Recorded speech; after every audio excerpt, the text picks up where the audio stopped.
பார்வதி வேற யாரும் இல்ல, இப்ப அவ என்னோட மனைவி. உங்க பேர், புகழ், மரியாதை இது எல்லாத்திலயும் எனக்கு உரிமையும் பங்கும் இருக்குன்னா அப்ப எனக்கு உரிமையானதுல என் மனைவி பார்வதிக்கும் பங்கு இருக்குன்னு தானே அர்த்தம். நல்லா இருக்கு. அகிலாண்டேஸ்வரியோட மகனா இருக்க உனக்கு பிடிச்சிருக்கு. என்னோட புகழ், செல்வாக்கு, இந்த சொத்து, சுகம் அத்தனையும் உனக்கு வேணும். ஆனா உன் கல்யாண விஷயத்துல மட்டும் எனக்கு பிடிச்ச மாதிரி நீ நடந்துக்க மாட்ட. உன்னோட விருப்பத்துக்கு தான் நீ நடந்துப்ப. இது என்ன நியாயம் ஆதி? பணம், புகழ், அந்தஸ்து, பதவி இது எதுவுமே இல்லாம கூட ஒருத்தர் சந்தோஷமா வாழ்ந்துட முடியும். அதுக்கு மனசுக்கு பிடிச்சவங்க வாழ்க்கை துணையை அமைஞ்சா மட்டும் போதுமா? பார்வதி என் மனசுக்கு பிடிச்ச பொண்ணுமா. அவளை எந்த சூழ்நிலையிலையும் என்னால விட்டு கொடுக்க முடியாதுமா.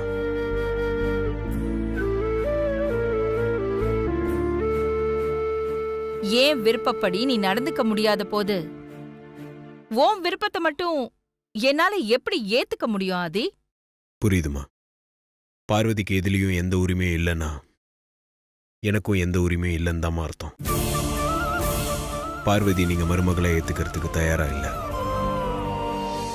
அதனால உங்களுக்கு சொந்தமான கௌரவம், மரியாதை இது எதுவும் பார்வதி கிடைக்கூடாதுன்னு நீங்க நினைக்கிறீங்க. உங்க நியாயம் எனக்கு புரியுதுமா. ஆனா அதுக்காக நான் பார்வதிக்கு அநியாயம் பண்ண முடியாது. பார்வதிக்கு ஒரு அவமானம் நடந்தா அது எனக்கும் நடந்த மாதிரி தான். இதுக்கப்புறமும் நான் உங்களோட கௌரவம், மரியாதைக்கு சொந்தம் கொண்டாடினா அது நியாயமாவும் இருக்காதுமா. நீங்க என்ன அப்படி வளர்க்கவும் இல்லை. பார்வதி நீங்க மருமகளா ஏத்துக்க முடியாதுன்னு உறுதியா சொன்ன உடனே நான் நம்ம வீட்டை விட்டு வெளியே போயிருக்கணும். உங்க அன்புக்கும் பாசத்துக்கும் கட்டுப்பட்டு உங்க கௌரவத்துக்கு எந்த கலங்கமும் வந்துடக்கூடாதுதாம்மா நான் இப்ப வரைக்கும் அந்த வீட்டில் இருக்கேன். இனிமே நான் உங்க மகனா மட்டுமே அந்த வீட்டில் இருப்பேன். உங்க தொழில், ஆபீஸ், ஃபேக்டரி இது எதிலையும் இனிமே நான் தலையிட மாட்டேமா. நான் இனி இங்க வரவும் மாட்டேன். ஆதி,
அம்மா வேற காலையில கோவமா இருக்காங்க.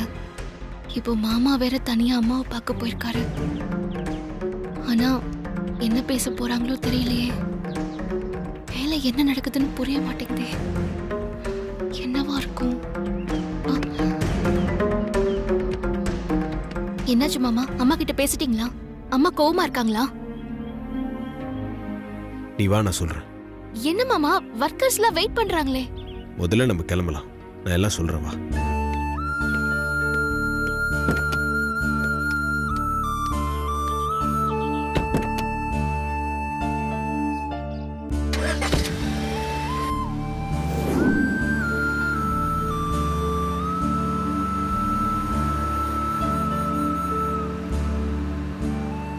என்ன மாமா நடந்துச்சு? அம்மா கிட்ட என்ன பேசுனீங்க? நீ இப்போ எதுக்கு டென்ஷன் ஆகுற? அமைதியா இரு. நம்ம வீட்டுக்கு போனதும் எல்லாம் சொல்கிறேன். இல்ல மாமா, அம்மா ஏற்கனவே கோவமா தான் இருந்தாங்க. ஒர்க்கர்ஸ் நமக்கு வரவேற்பு கொடுத்தத அம்மா கோவமா வேற பார்த்துட்டு போனாங்க. அதனால தான் என்ன நடந்ததுன்னு தெரிஞ்சுக்கலான்னு கேட்டேன். அதுக்குள்ளே அம்மாவோட கோவம்லாம் குறைஞ்சிருமா? இன்னும் கோவமாக தான் இருக்காங்க. மற்றதெல்லாம் வீட்டில் போய் பேசிக்கலாம். நீ பயப்படாத.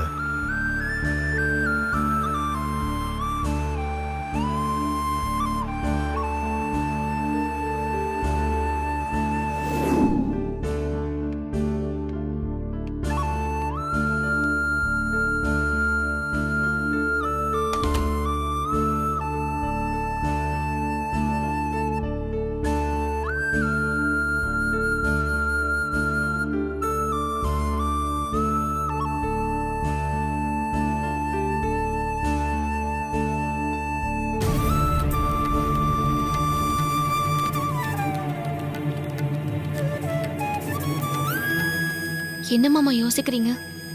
அம்மா கிட்ட என்ன பேசுனீங்க? என்ன நடந்தது? சொல்லுங்க மாமா. உங்க அமைதியும் யோசனையும் பார்த்தா ஏதோ நடக்க கூடாதது நடந்திருக்குமோன்னு எனக்கு பயமா இருக்கு மாமா.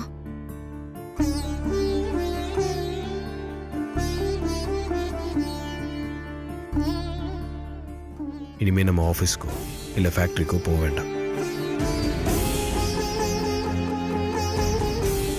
இன்னைக்கு போயிட்டு வந்தது தான் நம்ம கடைசி. என்ன மாமா சொல்றீங்க?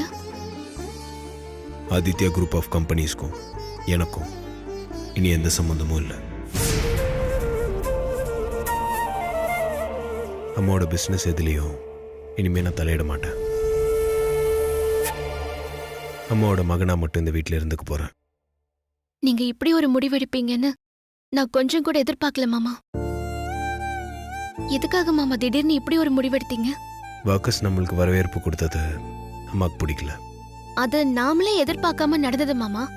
இனிமே இப்படிலாம் எதுவும் நடக்காதுன்னு அம்மா கிட்ட சொல்லிருக்கலாம்ல மாமா. இது எதுவுமே பிளான் பண்ணி பண்ணல. எதிர்பார்க்காம கொடுத்த வரவேற்புன்னு அம்மா கிட்ட சொன்னேன். ஆனால் அதை அவங்க புரிஞ்சுக்கல. உனக்கு உரிமை இல்லாத எதுவும் எனக்கும் வேண்டாம் தான் நான் இந்த முடிவு எடுத்தேன். எல்லாத்துக்கும் நான் தான் மாமா காரணம். என்ன நடக்க கூடாதுன்னு பயந்துட்டு இருந்தனோ அது நடந்து போச்சு. இங்க பாரு,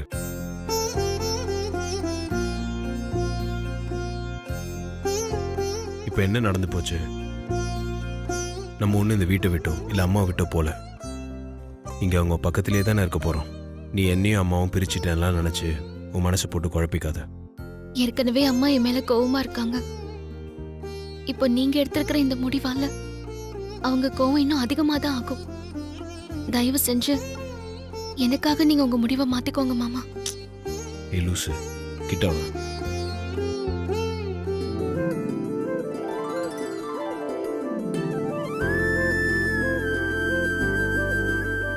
உனக்காக நான் என்ன வேணா விட்டு கொடுப்பேன்.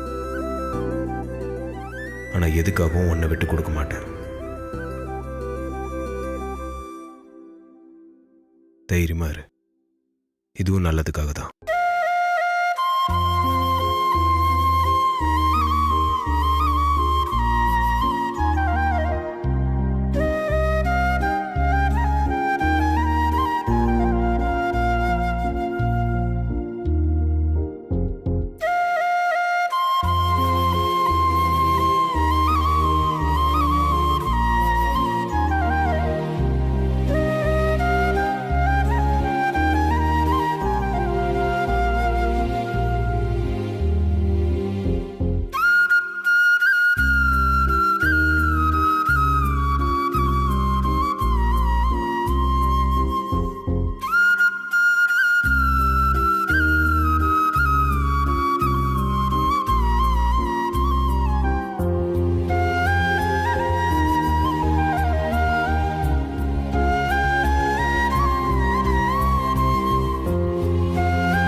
பார்வதி வேற யாரும் இல்லை.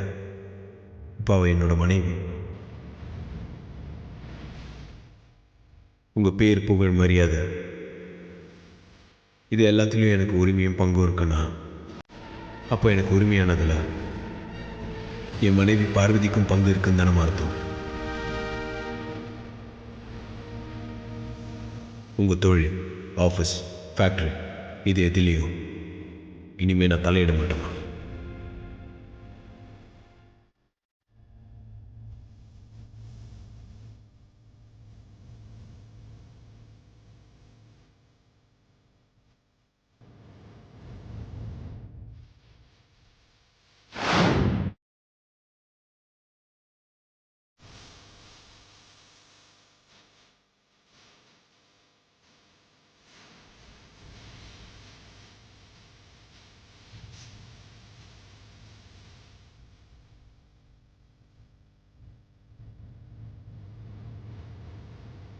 என்ன பாக்குற?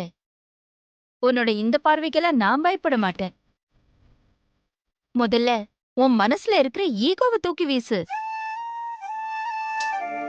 அந்தஸ்து, கௌரவம் இப்படி எல்லாம் புடிச்சு தொங்கிட்டு இருக்கியே, அதெல்லாம் தூக்கி வீச அகிலா. அப்புறம் எல்லாம் சரியாயிடும். அந்தஸ்து, கௌரவம் எல்லாம் இடையில வந்து ஒட்டிக்கிட்டது இல்ல தூக்கி வீசறதுக்கு. அது என்னோட பரம்பரைக்கு சொந்தமானது. என்னோட பிறப்புல ஒட்டிக்கிட்டு வந்தது. பரம்பரையா இத்தனை வருஷமா கட்டி காப்பாத்திக்கிட்டு வந்தத அப்படியெல்லாம் தூக்கி வீசிட முடியாது. அப்படி தூக்கி வீசிட்டா இத்தனை நாள் வாழ்ந்த வாழ்க்கைக்கு அர்த்தமே இல்லாம போயிடும்.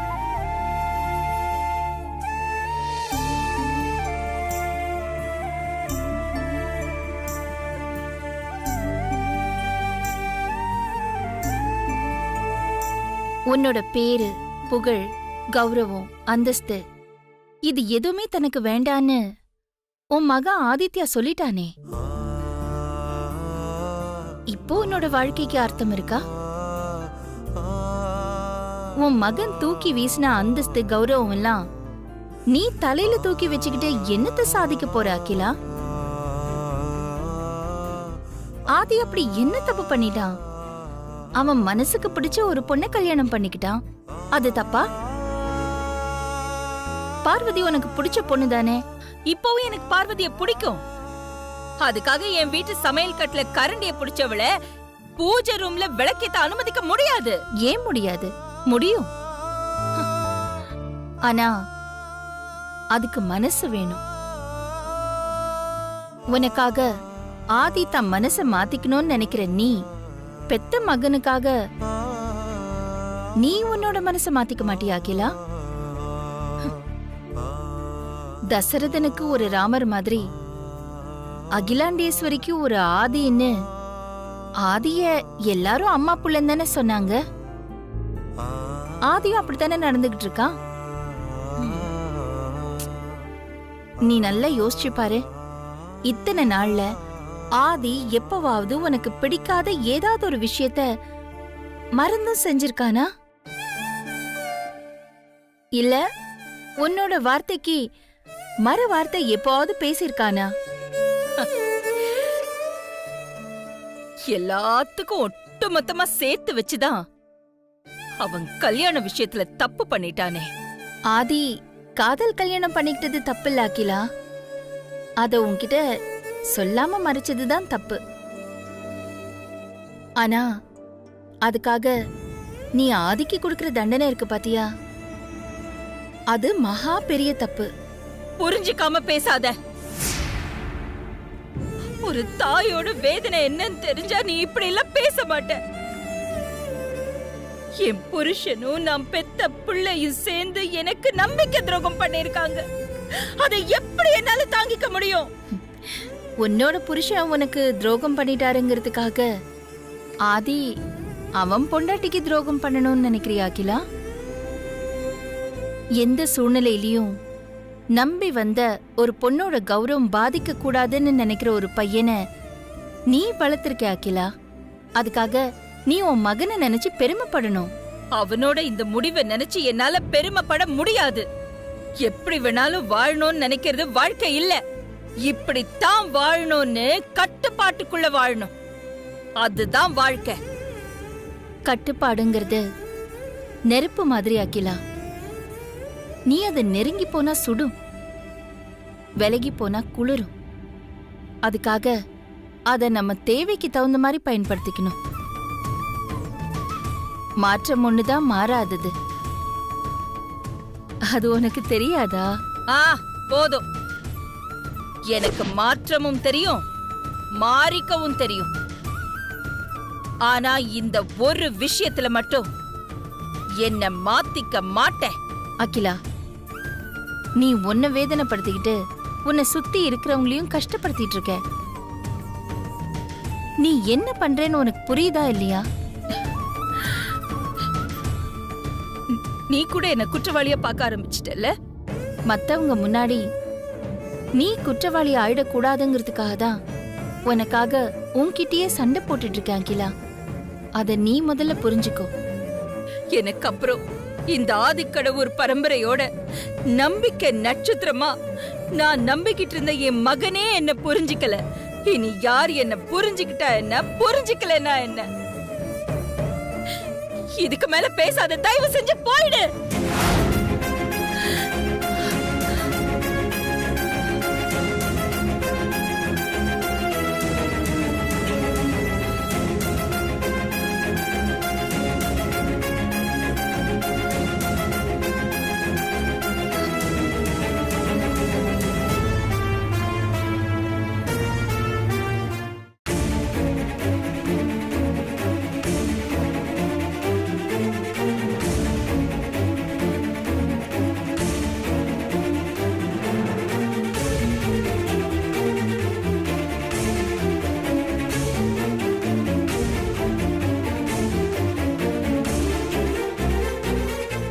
என்ன 4 பேரும் ஒன்னா சேர்ந்திருக்காங்க?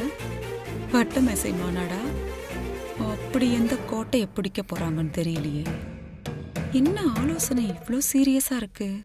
ஒரு மூஞ்சு சரியில்லை. எதை பத்தி இருக்கோம்? ஆதி எதுக்காக அவசரப்பட்டு இப்படி ஒரு முடிவெடுத்தான்? முடிவா? மாமா கிட்ட நான் எவ்வளவோ பேசி பார்த்துட்டேன். அவர் சமாதானம் ஆகவே இல்ல. அவர் எடுத்த முடிவை மாத்திக்க மாட்டேன்னு உறுதியா இருக்காரு. எல்லாம் என்னாலதான். எனக்கு என்ன பண்றதுன்னு தெரியல. ஆதி இனிமே ஆபீஸ் போக மாட்டேன்னு முடிவு எடுத்திருக்கிறது வேதனையான விஷயம்தான். என்னது? ஆதி இனிமே ஆபீஸ் போக மாட்டேன்னு முடிவு எடுத்துட்டானா? சூப்பரு. ஆதி அப்படி ஒரு முடிவு எடுக்க நீ காரணம் இல்ல பார்வதி. அதனால தேவையில்லாம நீ உன் மனசை போட்டு குழப்பிக்காத. அம்மாவுக்கும் புரோக்கும் நடுவுல எப்படியாவது சமாதானம் ஏற்பட்டு பழையபடி ஒன்னாயிருவாங்கன்னு பார்த்தா அவங்களுக்குள்ள விரிசல் அதிகமாயிட்டே தான் இருக்கு. மொத்தமா உடைஞ்சு நாசமா போகணும். மாமாவும் நானும் ஒன்னா ஃபேக்டரிக்கு போயிருக்கவே கூடாது. நாங்க ஒன்னா போய் ஒர்க்கர்ஸ்லாம் எங்களுக்கு வரவேற்பு கொடுக்க போய் தான் பிரச்சனையே ஆரம்பிச்சது. நாம எதுவும் பிளான் பண்ணாம தானா எல்லாம் நடக்குது. எல்லாம் நீ பண்ற பிளான் தானே? மகிழ்ச்சி. நீ இப்படி எது செஞ்சாலும் சரிதான் கடவுளே. பார்வதி, வீட்டு வேலையெல்லாம் எடுத்து உன் தலையில போட்டுக்கிற மாதிரி எல்லா பிரச்சனைக்கும் நீ தான் காரணம்னு சும்மா கவலைப்பட்டுக்கிட்டே இருக்காத. ஏற்கனவே அம்மா எங்க மேல கோவத்துல இருக்காங்க. இனிமே ஆபீஸ் போக மாட்டேன், பிசினஸ் விஷயத்துல தலையிட மாட்டேன்னு மாமா முடிவெடுத்ததுனால அம்மா கோவம் இன்னும் அதிகமாயிருக்கும். அதிகமா தான் ஆகணும். அப்பா, புரோக்கிட்ட நீங்க பேசி அவரை சமாதானப்படுத்த பாருங்கப்பா. ஆமா அங்கிள், இது சம்பந்தமா ஆதி கிட்ட நாங்க பேச முடியாது. நீங்க பேசி ஆதிய சமாதானப்படுத்தி அவர் முடிவை வாபஸ் வாங்க வைங்க. ஆதியும் அவங்க அம்மா மாதிரி தான். ஒரு முடிவு எடுத்துட்டானா அதுல உறுதியா நிப்பான். யாருக்காகவும் அதை அவ்வளவு சீக்கிரம் மாத்திக்க மாட்டான். நீங்களே இப்படி சொன்னா எப்படி மாமா? ஆதி அவன் முடிவை அகிலா கிட்ட சொல்லாம இருந்தா கூட பரவாயில்ல. நேருக்கு நேரா அகிலா கிட்ட வேற சொல்லிட்டான். அகிலா இன்னமும் என் மேல கோவத்துல தான் இருக்கா. இந்த சூழ்நிலையில நான் எப்படி போய் அகிலா கிட்ட பேசுவேன்?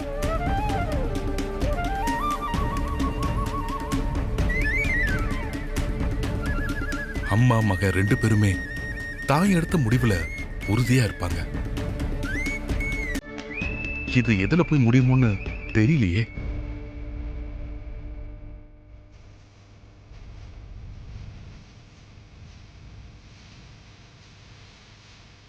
இப்படி ஒரு சம்பவம் நடக்காதான்னு தான் நான் இவ்வளோ நாளாக ஏங்கிட்டு இருந்தேன்.